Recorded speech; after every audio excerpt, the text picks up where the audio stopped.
Hey guys, Reinhardt here. Today I had a guy in chat asking me if I could help him put together a control hunter deck. And I was really intrigued by the question, so I immediately jumped at the chance. And I put something together that kind of surprised me in going through it. And building it was a bit of a learning process. Uh, but I'm sort of happy with what I ended up with. However, I'm not saying that I think that the deck is particularly viable. Um, I just wanted to use this deck building exercise as a way to start a conversation about what would go into a control hunter, what makes a hunter a control hunter, things like that.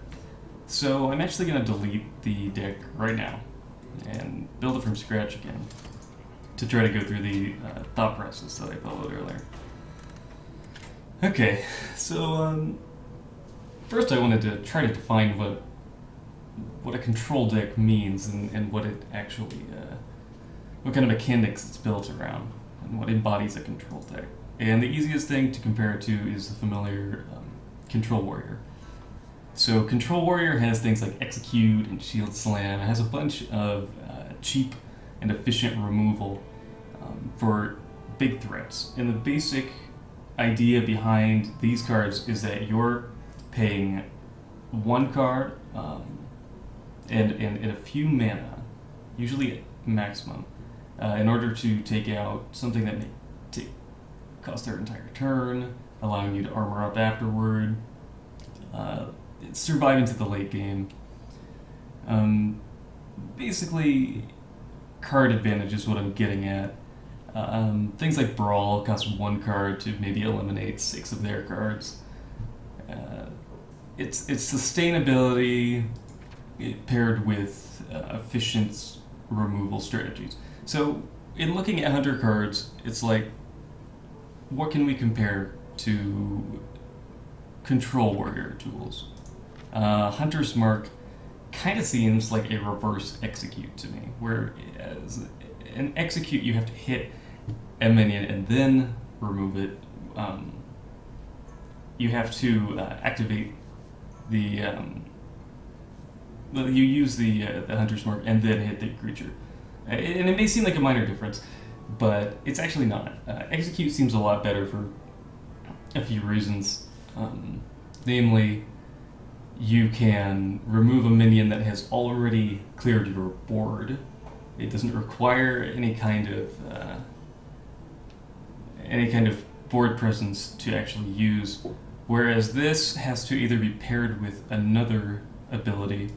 And you see this with Warrior too. Like, you'll see people Shield Slam Execute, and that's actually a Control Warrior generally hates to do that because Shield Slam should be its own removal strategy. But in this case, you kind of have to have some element of board control, or else you're going to have to use some other card paired with it to get your value. Luckily, Hunter actually has a lot of cards like that, so Hunter's Mark isn't bad. And at 0 mana, it's pretty comparable to Execute. I don't think there's anything wrong with it, and so I'm going to put 2 in the deck to start. But we may go back later and remove 1. But I'm not sure yet. So I'm going to go through almost every card, but I'll be quick about some of them. Arcane Shot doesn't really have a place in Control Hunter, I think. 2 damage is fine, but it's not worth the card that it's printed on, almost. When you draw a card in a control deck, you want it to do a lot. You want it to be able to more than just evenly trade for another creature, for another card of your opponent's, which is like the most Arcane Shot is ever going to do. You can't trade for more than one card, as far as I'm aware. Someone will probably prove me wrong. But, so it's kind of right out. I don't think it's going to happen. But then it's like, you think, okay, well, some control decks actually do 1 for 1, and that's fine. You don't always have to get 2 for 1 in a control deck. And you're right, that is fine. But those cards typically do a lot more than 2 damage. Bestial Wrath. Give a friendly beast +2 attack and immune this turn. I think this card actually is kind of highly, maybe tragically, underexplored. I don't want to say that it's like underrated, because I don't know, because I haven't done the experimentation with it. But it's possible that it is underrated, and it's possible that it's actually a good card. It doesn't really look like one to me. But it is a 1 mana, fairly efficient removal strategy when you think about it. And it can give you card advantage. It can do quite a lot. It makes use of a board that you already have, and it requires beast synergy. For that reason, it's not like an easy include in this deck. But I think maybe in future iterations of Hearthstone, you might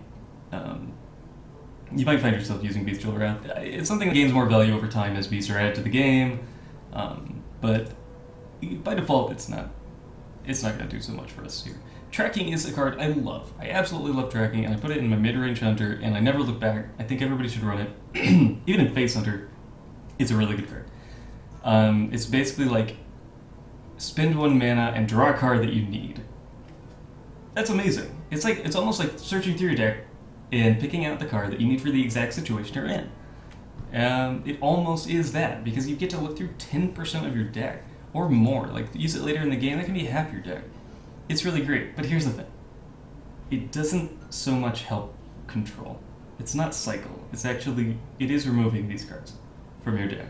And normally that's not a problem, right? Because unless you go fatigue, it's whatever. But hey, this is a control deck, and we kind of expect to go to the late game. So discarding your removal options aren't... It's not too attractive a proposition. I will say, however, that it has certain potential. And if you found that your control hunter was not making it to fatigue, it would be a perfectly viable card to include. 1 mana to find that removal that you need is pretty sweet. It's kind of heartbreaking when you discard your Savannah Highmane, but maybe it's on the bottom of the deck anyway, and it never really made a difference. So, for that reason, actually, I feel like I've kind of convinced myself that we need a tracking in here, because like it's not going to get to fatigue. You don't even get to fatigue with Control Warrior unless you're going up against Priest, sometimes Handlock, and definitely against Control Warrior. So Control versus Control, it can provide this tempo boost you need, and it definitely gives you the cycle you need against aggro. So maybe it has a place. Okay, I'm not going to spend so long on every card. Timberwolf, another one of these like situational cards that doesn't do enough by itself. It's impossible to justify. You might come up with some dreamy dream about Unleash the Hounds and Timberwolf, but it's a lofty goal, and I applaud you for it, but I don't think it's going to happen. Web Spinner, on the other hand, is a perfect card for this deck. It gives you more tools, it extends your tool set, and it also contests the board pretty well against the fastest decks in the format right now, which are like Phase Hunter. Against Zoo, it doesn't do so much. It might get some value against Mech Mage. You're not seeing a lot of Mech Mage right now, I know, but really the problem is like against the faster Hunter classes. Oh, and Acropaladin. It does some work against them. It's a great card all around. It's got the beast synergy. It's got the low cost. It extends the deck. It can give you King Crush. I don't know. It's really hard to say no to that. And I think it's a perfect fit. If I had to compare it to a card in Control Warrior, it's kind of like your Armor Smith, where it gives you tools, in a way. Beasts are tools. Armor is a tool. Shield Slam, that kind of thing. Gives you survivability. It's sort of like Armor Smith. I know that's a stretch, but it's kind of filling that void for us. We don't have Armor Smith. Glaive Zuka, I want to make this a one-of. This is not exactly Fiery War Axe, but it is pretty dang close. You will find that if you're mulliganing aggressively for the Web Spinner and a weapon, if you do get Glaive Zuka, it makes your early game a lot smoother. So I think 1 Glaive Zuka is possibly best, and by the way, weapons inherently give you some kind of card advantage, right? Because you can take out at least probably 2 minions with Glaive Zuka if you play it on turn 2. Maybe 2 minions. I mean, like against aggro, you're going to get 2 minions with it, but not always. But it's a very valuable card. It's great with Web Spinner. The synergy is clear. I don't need to spend too much time on that. Cult Pet is kind of a dreadful card. We don't have enough good beasts in the deck. The cycle is nice, but at the same time, we're not a combo deck. We're not really looking to cycle. We're looking to draw. We're looking to draw good cards that we need. And like the difference, you might be like, okay, you said armor is a tool for warrior, and shield block, it does basically the same thing, right? For 2 mana, draws a card and it gives you tools. Well, this doesn't really give you tools. It makes your existing tools better. And frankly, we just don't have enough beasts for it to be consistent. The card draw is nice, okay, it's nice. But 2 mana is a bit expensive for just that, for just cycle. Which is also why I have reservations about Flare, which I think could work. If it were 1 mana, it would be an auto-include, and the 2 mana is just, again, heartbreaking. I don't know why this card was nerfed. I don't. Was it breaking anybody's experience at all? Was it breaking the metagame? I mean, I don't remember it ever being overpowered. I remember it being run in quite a few decks because it was useful, and I don't know, maybe they just wanted secrets to be more static, but then they go and add Kazan Mystic, so who knows what they're thinking. Feigned Death might be something you would see in a Control Hunter. You see it with Sylvanas, you got Sveit Jaime, you got maybe Piloted Shredder, it's kind of mid-rangey, but you might have it. It kind of works. You can see the combos. The combos are pretty obvious at first glance, but that's the thing. It's combos. It's not something that you can like utilize at any point in the game, and I think that's probably now that I think about it, that might be a common theme for the spells and abilities and spell-like effects that you have in your deck as a control player. You kind of want things that have utility all throughout the game, that don't lose utility at any point, except obviously your big in-game finishers, which have a very specific purpose. But things like Feigned Death, I mean, it's not impossible to get value out of this, but it's rarely going to be worth a whole card. And I think that's probably the biggest problem with it. If you have something on the board to play it with, fine. It's still not worth a card. It's still not worth, like, okay, if I have a Piloted Shredder and it's turn 6, okay, I play Piloted Shredder and I play Feigned Death, that's kind of good. I mean, it's kind of like, I play a 2-drop, so why don't I just include a good 2-drop? You know? Why don't I just include a card that I know works instead of something that might work? I don't even think it swings games all that much. The Sylvanas Feigned Death combo Dream on turn 8, it happens. Like, I used to run Feigned Death in a mid-range hunter. It may happen, but it's not going to swing games by itself. And this thing is going to, if you're waiting all game for your Sylvanas in Feigned Death, like, you're probably going to lose anyway. I don't know. Maybe I'm being dismissive about Feigned Death. I'd like to hear more opinions on that one. I don't think it's going to work, though. Flare, maybe. Flare's a big maybe. It's like, let's think about the secrets that Flare can catch, because that's actually the big thing here. The card draw is pretty cool. Killing the secret, though, is now like the main reason to include this card, because the mana cost has been nerfed. It's now 2 instead of 1. So it's like Kazan Mystic in a way, but slightly worse. But I don't know. I feel like if you're gonna run this card, it's a bit. I mean, the card draw makes it a little bit better than Kazan, but not really, because Kazan has a 4/3 body and it does cost 4, but it's just so hard to recommend. It's so hard to even like give it a fair shot. I don't know. Freezing is like a really tempo card. I do think we're gonna run traps in here, by the way, but I don't think it's gonna be freezing. It is survivability, sure. It can be used to great effect early, mid, late game. It's a great card. It's probably the best hunter trap. But I don't think tempo is really necessarily what we're after here. It's just like, what's the follow-up to a freezing trap in a control deck? In a control deck. I'm not saying, like, freezing obviously fits other archetypes too. Fantastic. But what's your follow-up to freezing in a control deck?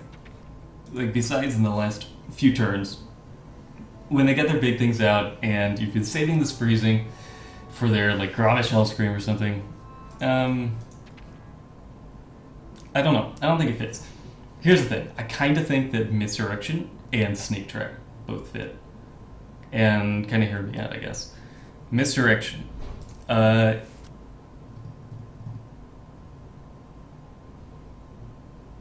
I'm trying to think. Like, what's the obvious, what's the obvious justification for misdirection that I came up with earlier? I can't talk right now, but I'm having trouble thinking of it. I was thinking that, like, okay, you can get maybe, probably 2 minions. Against an aggro deck, you get 2 minions for 1 card, and that's pretty good. It saves you from face damage. I mean, freezing does that better anyway. What would be the point of misdirection? Yeah, the surprise factors is something. Like, that's not enough, is it? Okay, misdirection's out. Quick shot. I want 1 quick shot. I think 3 damage is fine. 2 mana is great, and the card draw, that's never going to happen in a control deck, so you can just not rate that. Because you're gonna have some cards, probably, to spare. Hopefully. Card draw is actually something this deck is going to have a problem with. And we'll get to that. I have some ideas. Snake Trap, though, I think that's good. It's kind of hard to get minions out early. Snake Trap helps you out a bit. It gives you some beast energy. I don't even know if we have any beast energy in this deck coming up, though. It's rough. I'm not even sure about Snake Trap or Misdirection. Whoa, get out of there. Trying to talk myself into it, and earlier it was so much easier. I had to talk myself out of it. Maybe something just isn't clicking. I think I'll have to move on from the traps, though. I'm not even sure they belong. In this case, I guess I'd rather have freezing. It's just more reliable. And you want reliability in a control deck. That's kind of what the whole thing's about. Okay, so Scavenging Hyena. It's not going to work. It's pretty aggressive. The only way it could really work in control is you play it as a big minion with Unleash the Hounds.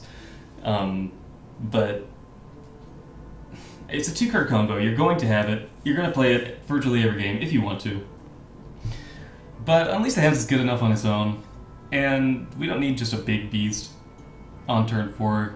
We're not ramp, I mean, that's like a ramp strategy, and I'm not going to say, okay, we're not ramp, so we can't do that, because actually, whatever we make is whatever we make. Like, if we determine that's good, then maybe it has some rampy qualities, but it's not like you can just say, well, since it's a control hunter, we can't put anything ramp in it. Okay, well, that's not how deck building actually works, I think.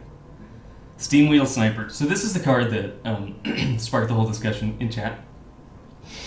The guy really wanted to run it. He kind of wanted to build a deck around it, and I had to look at this card for a while before I determined exactly what I wanted to say to him, because I don't think it should be run, first of all.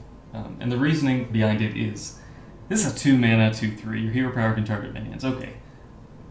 Let's say you get a shot off with Steam Wheel Sniper. You're spending 4 mana to do 2 damage. To do 2 damage. And already this is twice as expensive as Quick Shot. Let's say you get a shot off. The next turn comes around. If they don't remove that, if they are choosing to leave your Steam Wheel Sniper, it doesn't matter at all. To the game. Hide it behind a taunt or something, sure, fine. That's kind of... You could see how that could be useful. Sometimes, somehow. I just can't justify it. It's always 50... Okay, I'm not gonna give you a number, but most of the time this is a 4 mana worse Quick Shot. It's actually less damage than Quick Shot, and it costs twice as much. So you can't include it. Unless someone can give me a really good argument or some really good data, this is never gonna find a place in Control Hunter. Not when things like Quick Shot and Kill Command exist, because the removal is there already. And I get that he stays around, but he doesn't stay around. He's a 2/3. Okay, Eaglehorn Bow, doubles, of course. Fantastic card, great removal. Unfortunately, we haven't determined secrets yet, and the synergy is really powerful. We want to keep it around if we can. We want the extra charges, really bad. It's great removal. All through the early and mid game, into the late game, Eaglehorn Bow rocks. It's so good. We definitely have 2. We want 2 Animal Companions too. For the most part, it's a powerful card all throughout the game. I don't love, like, most... Here's the thing, like, Huffer's removal. It's a 3 mana, 4 damage removal spell. And that's fine, actually. That's pretty good. Leok is worst case scenario. And he works with Unleash the Hounds. And that's pretty much it. Maybe he works the turn after you play Savannah Highmane later in the game. But is that good enough? Probably not. Misha, though, is a 3 mana 4/4 with taunt. That's really crazy. When you think about it, that Silverback Patriarch, the gorilla, that is a 4 mana 1/4 with taunt. I mean, nobody plays that card, but it's a good example of like how completely overpowered Misha is compared to your average card. Misha is kind of the dream here, most of the time. And by the way, I want to say, Misha usually does as much as Huffer in the situation you would desire Huffer. Maybe, probably. I think so. In my experience. Deadly Shot, I'm going to say 1. This is for big minions. This is for... I mean, you can have some serious control over what gets hit by Deadly Shot, especially because you're running 2 Eaglehorn bows, you're running Quick Shot. This is cheap removal. I mean, it's almost... I mean, like a warrior would love to have a card like this. And the random thing might turn a few people off, but it's not random. Like, you play it in a situation where either one, there's 1 minion on the board and it's always going to hit your target, or 2, it doesn't matter what target it hits because anything's fine. It's a great card, and we're definitely going to have at least 1, maybe 2. 2 kill commands. Kill command, solid removal. It gives you some reach. In a way, it's kind of like Grommash Hellscream. I mean it. It kind of is. And it actually has more utility because you can use it all game long. Think about that. But if I had to compare it to a card in particular, I guess this would sort of be the Shield Slam of the deck. Maybe. Maybe not. We need to Unleash the Hounds. We might need 2. This is the Brawl of the deck, by the way. This is something that gets better and better the more minions are on the field. I think we might run 2. It works with a lot of stuff. Kill command especially. It works to close out the game. It's surprisingly a lot of damage, especially against like Zoo. By the way, it's fantastic against Zoo. Not that Hunter really even needed any more tools to defeat Zoo. But this really works really well against it now. With the imps, especially. We're gonna run 2 multi-shots. I know it seems a little bit crazy, but we're gonna at least we're gonna experiment with it. This is actually a really good card. For 4 mana, it's like this is your Death Spite. I can't compare every card to a card in Warrior, but this is your Death Spite. You get to kill 2 medium-sized minions. It's less good against a full board, where I guess Death Spite is better against a full board of small minions.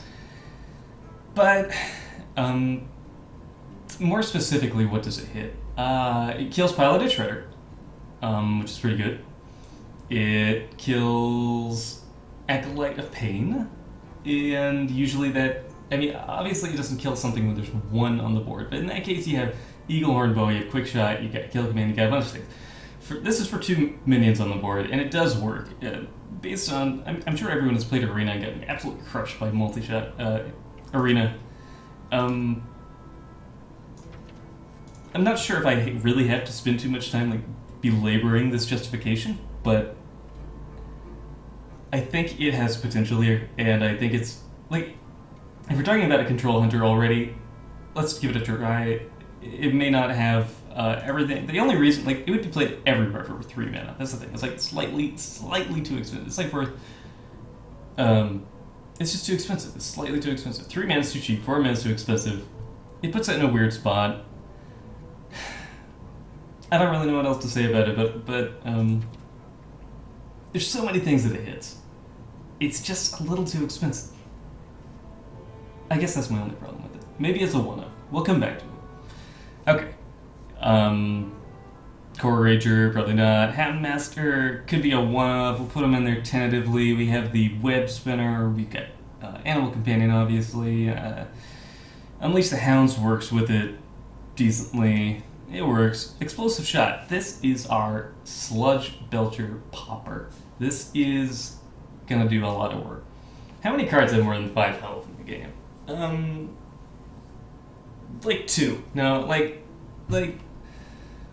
at least up into the mid game, virtually nothing that you see right now. I mean, I'm thinking like Water Elemental at 6. This is pretty good against Piloted Shredder and its buddies. But really, this is our Sludge Belcher Popper. And for 5 mana... Well, let me put it this way. You don't want to use this against a single Sludge Belcher, because 5 mana to get rid of the first half, like the first 2/3 of their 5 mana card is not an efficient trade at all. So you want to get something in there with it. And so against Zoo, this is great. Okay. You know, Hunter's already good against Zoo. If I remember, I was asked to come up with the Control Hunter deck here. I'm not saying that it's even really possible, but we'll get to that conclusion after we build the deck, okay? We're going to put Explosive Shot in here. At least one. Let's hear about what else it does. Comboed with the other removal spells, it actually seems quite good. And the odds of doing so past turn 5 are much higher than not. It could happen. It could take care of Boom and his buddies. It could... Gosh, what do people play these days? Tez Dingo doesn't really take care of anything in... Oh, hey, Ancient of Lore. That can be kind of a tough matchup for Hunter sometimes. Sometimes. I don't know. Like, there are so many situations, so many situations where you have a big minion next to smaller minions. Even if it's just 2, it's probably fine. And if you have anything on the board at all, if you have, like, a Hound, it's better. I think it's worth 1. I think it's worth experimentation, but I can't say that I have experimented with it. I've used it a ton in Arena, and honestly, I gotta say, most of the time, I'm waiting for the opportune time to use it, and it kind of never presents itself.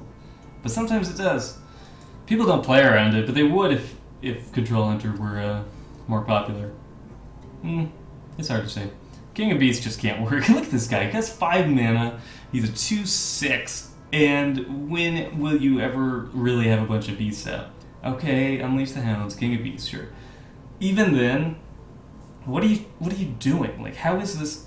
It's still not better than Sludge Belcher, and even after you like activate it in the Dream Zone, in the King of Beasts is kind of terrible.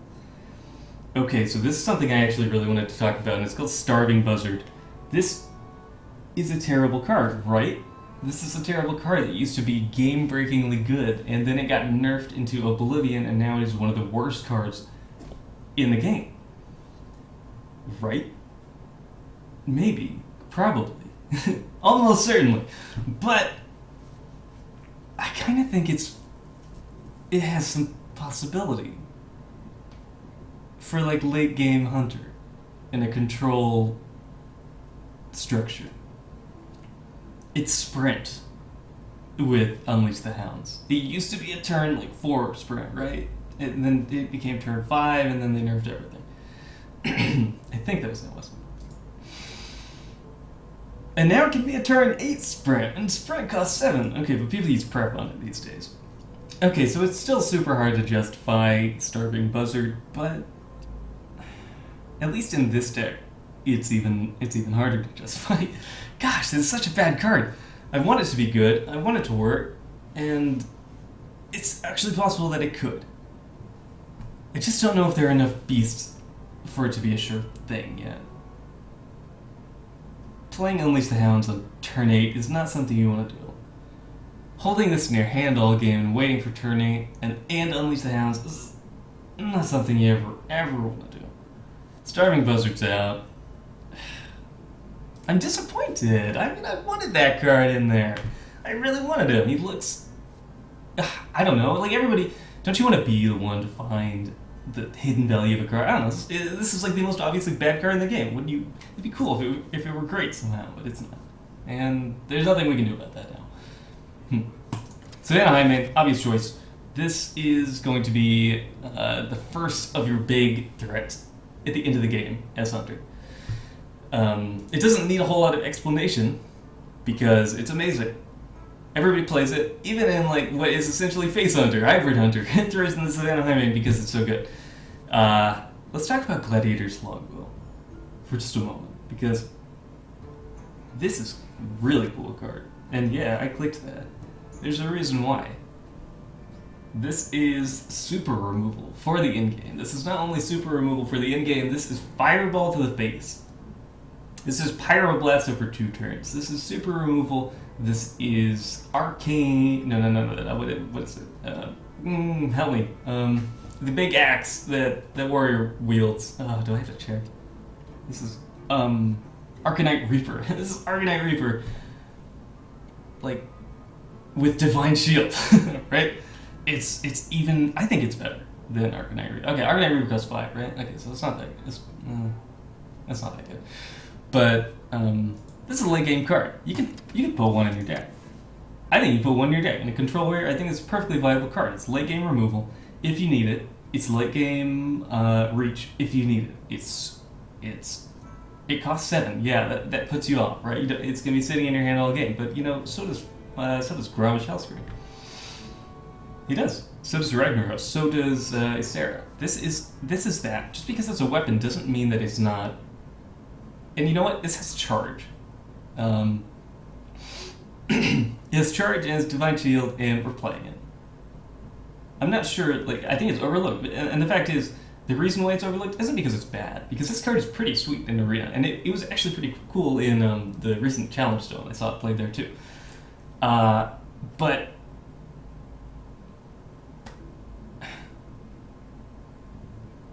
well, now I'm trying to think, okay, you can't expound on the virtues of this card and not say what's wrong with it. Okay, it is slow. It is slow. But it's okay to be slow in a deck that maintains stability by controlling the board throughout the game, and then you get to your threats, and then you have some outs, and this is one of them, I think. I think it works. King Crush, kind of a bad Grommash. 9's not good, really. Gazrilla, I actually crafted this card recently because I don't want to go into it, it's embarrassing, but it involved Meta Bomber, and King Crush is a possibility. I want to toss them in there. We don't have Grommash, okay? We have King Crush. We've got a few hunter-specific things that really do work. And they really do work. King Crush works. You get King Crush out of that web spinner. Are you happy? Are you happy, or are you sad that you got King Crush out of web spinner? Okay. If you're sad, and I have been sad to get King Crush because it's okay, I'm gonna lose way before turn 9 to this face hunter. But okay, if you're sad to get King Crush out of web spinner, fine. But how many times is that the case? Maybe this is an appeal to emotions or something, but the fact is, King Crush is a usable, viable card. He has potential. He just doesn't have potential in this mid-range or aggro hunter format. And that's, I think, what confuses people and gives you this feeling okay, King Crush sucks. He's not played, therefore he's bad. No, that's not true. The card itself is pretty nuts. You're not sweating the extra mana by that. You're not sweating the cost by the time he's useful. You're not sweating the mana of Grommash either. I don't want to keep comparing everything to Grommash because now it's starting to sound like a late game face hunter. But in a way, he's very easily comparable to that. I kind of skipped over some guys here. I think Tundra Rhino. He just costs too much. If he were 4, I think he would have more play because you have the obvious 10 turns Savannah Highway and Tundra Rhino. But even that's you can't be holding out for a turn 10 combo, especially with these great earlier drops. Anyway, that's the end of the hunter cards. Let me go to crafting just to make sure I didn't miss anything or if there's something I don't have. It's possible, I guess. No, that's it. Huh. Seems like they have fewer curves than some classes. Maybe that's not true. Okay, so we gotta start filling in the middle here. When we look at our curve, we see a huge spike at 3, and that's not necessarily a good thing. Having a lot of odd mana spells can give you more flexibility, actually, than having a bunch of even costed cards. This is true, and you may not realize it, but when you have a lot of odd costed cards, you can combine odd costed cards on even turns, and you can combine odd costed cards with your even costed cards on... wait, what did I just say? Well, the fact is, you can play odd costed cards on with one other card on any turn in the game, but you cannot say the same for even costed cards. Why is that true? I don't know. It's not math. I think it's logic or something. But it's just the way it works. So you have more opportunities to play 3 mana cards than you do 4 mana cards.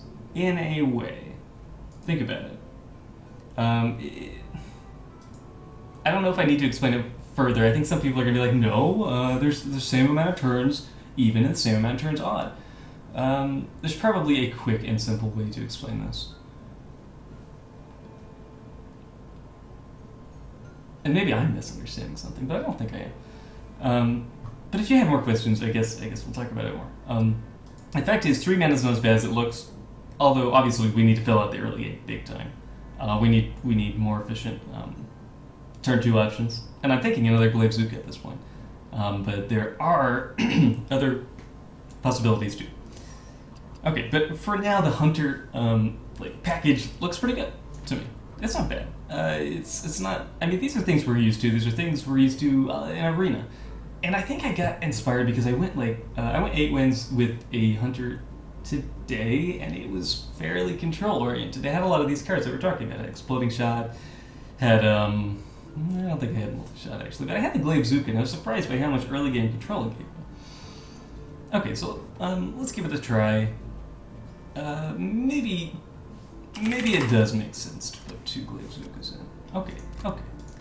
I can buy that. What comes next? Well, that's a good question. We mentioned earlier that we had a problem with card draw. Solving that problem is going to be a little difficult. We can't exactly solve card draw with... what's his name? Starving Buzzard. He's not the gospel that I briefly thought he was today.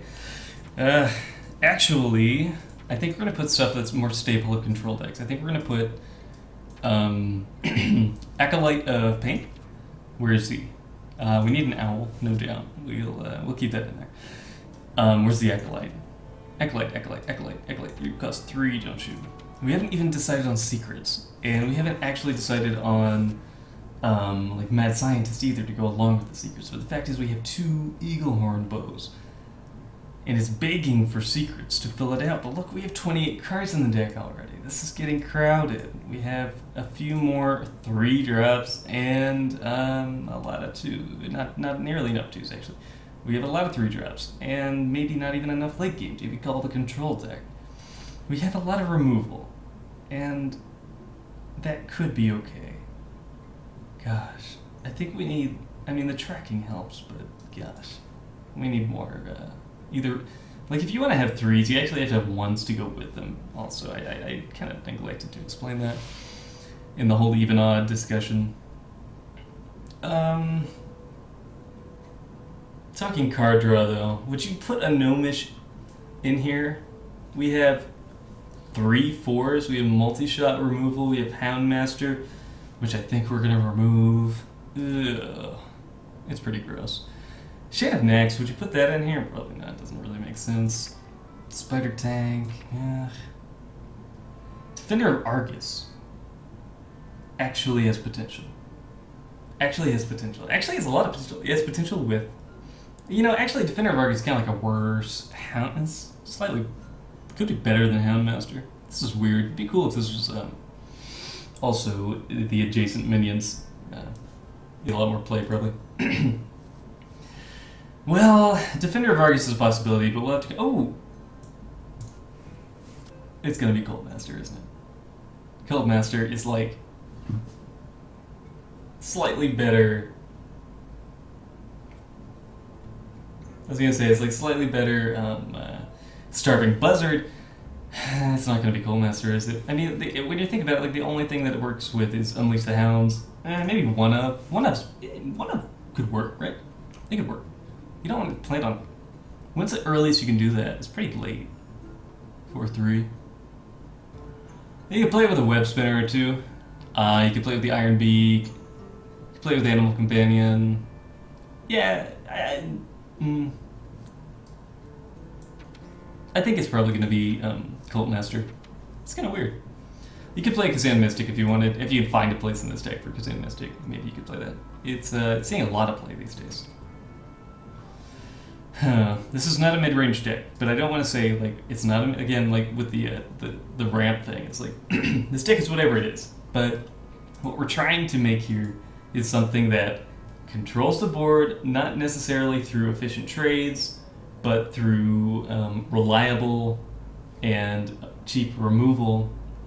And by the way, I forgot to mention this earlier, but our win condition, one of them, is the inevitability of the Hunter hero power against most classes. That is to say, the longer the game goes on, the more I push that button, the closer and closer and closer they get to death. Always. They will always lose in an infinite turn game, I guess. Except, obvious exceptions, Warrior, which is the best at dealing with it. Priest, which is not as good at dealing with it because so many cards require that they heal their minions. And some of their cards actually remove their ability to heal, so Priest is not as good against it. But everything else dies slowly but surely to the Hunter hero power, which I think was the original idea behind the hero power, not just to fill in the gaps of your mana curve with extra damage, which is kind of how it's used these days. Let's talk.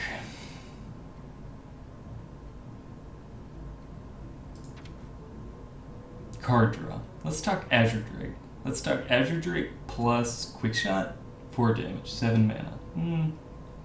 We could maybe see an Azure Drake in here. I kind of have my doubts, but it's possible. Could maybe see a Bomb Logger in here. I think we're good on removal, okay? What we really need are some threats. And what occupies that area for Hunter? Obviously, the Savannah Highmane is something. We wanted to put Sludge Belcher in here. I forgot about that. That's actually pretty important, having that. Because we need something. Okay, hold up. I think the Houndmaster has to go in favor of Sludge Belcher. I think it's just a bit more consistent. And definitely lasts a bit longer. It does make the other beasts weaker by including Sludge Belcher over Houndmaster. That might be okay. What options do we have here now? Harrison Jones is kind of a staple of a lot of control decks, a lot of mid-range decks run him too. The card draw is appealing, and it might replace the Cult Master, but it's not going to draw you cards against anything but weapon classes. And there are a lot of warlocks out there, and there are mages. I've heard of a class called Shaman, but I think they actually do run weapons, so we might be okay. In this case, Harrison could be filling a void that needs to be filled. It's possible. We're going to have to start looking at some of our other cards to see what we can remove. It's likely going to be in this 3-mana position because we have so many. I think an Unleash is removable, but we have a lot of other options like Multi-Shot. Here's an option. Multi-Shot is good against 2 minions. Unleash is good against more than 2 minions. Everything else is good against 1 minion. I say we keep 2 Unleash and lose one of the Multi-Shots. That keeps us with most options.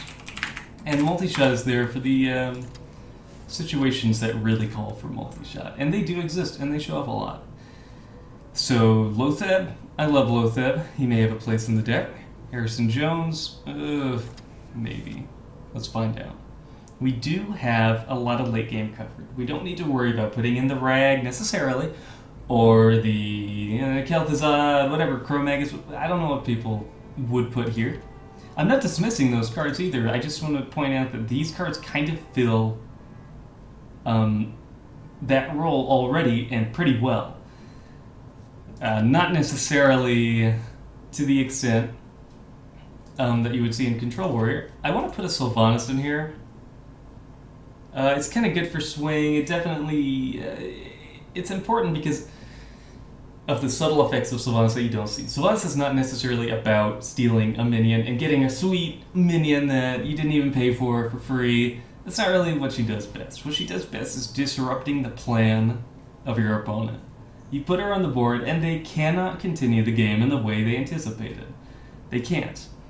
It will prevent them from playing more minions than they have. It will prevent them from putting on the pressure. It's like Frost Nova in a weird way, but like preventive. She's great. Let's what can we possibly remove to put her in though? How about a Hunter's Mark? We don't need 2 Hunt Marks. If you call this the Execute, then yeah, you need to execute, but it's not the Execute because we have a bunch of shield slams in here too in the form of Kill Command and Deadly Shot, and we don't need a 2 Hunter's Mark, I think. We don't even necessarily need 1, and we'll get back to that, but I think this is a potential removal for us. We'd like to put Boom in, I think. Boom is the big threat that comes down and everybody's really upset for a while, and he does a lot of work every time, no matter what, even if he gets BGH. So he's going to join us. But he's probably the last of the big minions, because we actually have quite a lot. We have a heavy late game, and we're going to compare it after this. We're going to compare the number of late game cards we have in this deck compared to the standard Control Warrior, which I'm also running right now. We need 1 more card removed in favor of Dr. Boom. We have Acolyte of Pain ×2. We have Multi-Shot, Cult Master, Deadly Shot, 2 Kill Commands, Animal Companion, Tracking. I love the idea of tracking. And I love the idea of Hunter's Mark. I think maybe Harrison Jones can stand to disappear.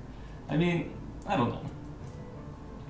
Maybe you do need him. There's a lot of Patron around. Since this is a tech card, we can't replace it with Dr. Boom no matter what, because that's just going to be replaced with other tech cards. It has to be something core to the deck, because Dr. Boom is going to be core to the deck as well. And it could be King Crush, but it's not going to be King Crush, because King Crush is a reach, and Dr. Boom is not. Dr. Boom is board control. Kind of, in a way. Dr. Boom is a threat that requires attention. King Crush is reach. They're not really doing the same thing. I'm not sure where to go with this one. Dr. Boom. He's kind of like Savannah Highmane. He's very much like Savannah Highmane. But I don't want to get rid of that, because it's really, really good. Maybe a Glaivezuka. It doesn't fill the same role, obviously, but maybe we actually have to. It's probably going to be a 3-drop, actually. It's so crowded. Okay. Say we have to get rid of a 3-drop. What's it going to be? Is it going to be Unleash the Hounds? I say no. That's our Brawl. Can't be Kill Command. Acolyte of Pain, maybe? It's good to have 2. You don't want to draw it late. You want to draw it early, so having 2 in the deck makes that more certain.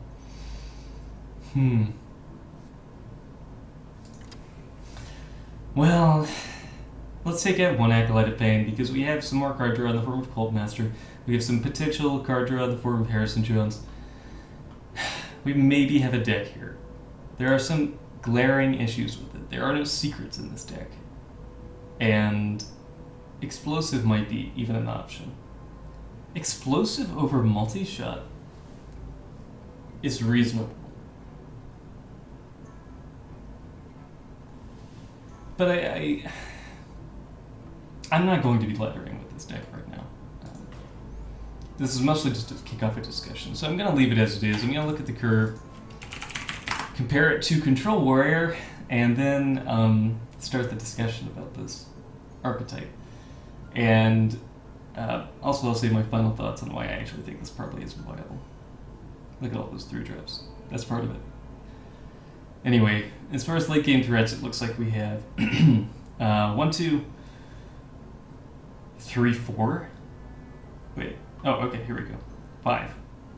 And then Sylvanas can't really consider. So 5 big threats near the end of the game. Some of them with more value than others. They're very good threats. I want to say that they, on average, probably do more to maintain the board than the warrior cards do. Wow, I actually... What? Oh, this patron. It's like, what? I only have one. I have Grommash and Emperor Thorson? What was I thinking? Okay. Control. Yeah, okay, so Alex draws, it kind of counts. It counts. Well, that certainly does a lot to control the board. Wow. Not control the board, but to affect the outcome of the game. I mean, it's a big effect. It's a big threat, and it's a big effect. 1, 2, 3, 4, and that's it. It's actually comparable. 5 for the Control Hunter, and 4 for our Control Warrior. I don't know how standard this is. Pretty